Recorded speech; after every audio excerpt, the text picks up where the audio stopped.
Hi guys, eto na nga yung araw ng komunyon namin. Araw nga ng Sabado nito at hindi nga ako sanay na mag-uniform ng weekend. Dahil kapag weekends, tanghali na nga, nakahiga pa rin nga ako sa higaan. As usual, maaga nga kaming umalis dahil sasabay nga kami kay tatay. 7:30 nga kami pinapapunta pero alas 6 nga, nandinin agad kami. Nandito na nga din pala ang ibang mga estudyante sa simbahan. Dahil ang ibang school nga ay mas mauna nga sila sa amin. Hinati-hati nga para hindi ganun crowded sa simbahan. Dahil maaga pa nga, din na nga lang kami sa 7-Eleven ni mama, nagpalipas ng oras. Nakapag-almusal na nga ako sa bahay at si mama nga daw ay din na nga lang daw magkakape. Alam niyo naman, kape talaga nagpapagising sa kanya. Pero ako nga ay kanina pang gising na gising. Dahil kasabay ng pagmamadali namin kanina, ay nagmamadali nga din ang bunganga ni mama. Oh, Diyos ko po. Outfit check at eto nga, nangingintap pa nga ang mga sapatos ko. Bagong bili nga pala yan ni mama at pinagtsatsagan ko na nga lang. Dahil medyo maliit nga yung size para sa paa ko. Ito nga at bumili nga din si mama ng facial powder. Dahil medyo ma-oily nga daw ang mukha ko. Hindi na nga namin ginamit yung nasa bahay. Dahil bigla na nga lang yung nagka-mold. Ewan ko ba, baka na nga din sa papalit-palit na panahon. Habang nagkakapitian si mama, ito naman ako naghahanap ng chewing gum. Syempre,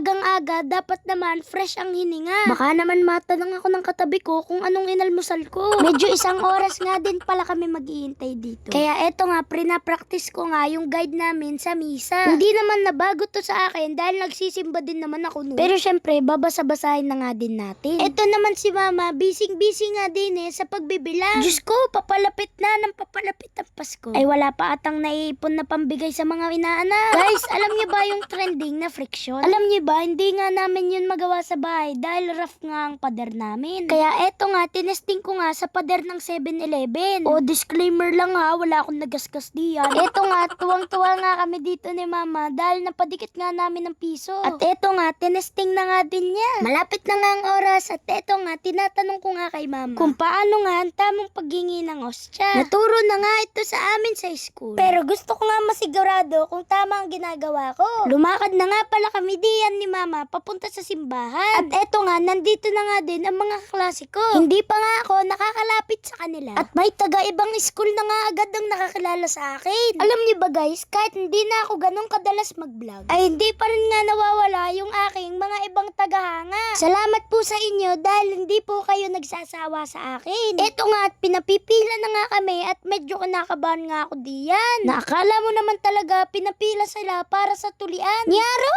Nagsimula na nga pala ang misa diyan. At hindi na nga ako masyado makakapag-vlog sa loob. Pero eto nga ang kaunting pasulip din Siya nga ako sa pinag-offer nila dito. At nung natapos nga, nagpicturan na nga kami nitong mga kaklase ko. Napakarami nga din namin nagkumunyon dito. At mas madami pa nga ata yung naunang batch kanina. Ito nga at pinagsama-sama na nga kami din at nagpicturan na nga din. Salamat nga din pala sa school namin na naging daan na para nga kami makapagkumunyon na. Nakatapos na nga kami at nung pauwi na nga. At eto nga may humabol pa nga sa akin at nagpapapicture nga. Hindi ko na nga nakuha ang pangalan pero thank you nga din. At eto nga din yung dati kong kaklase na si Sia. Salamat nga din sa pagpapapicture. Huwag kalilimutan mag-follow, like, and share. Sa panonood. Thank you Lord.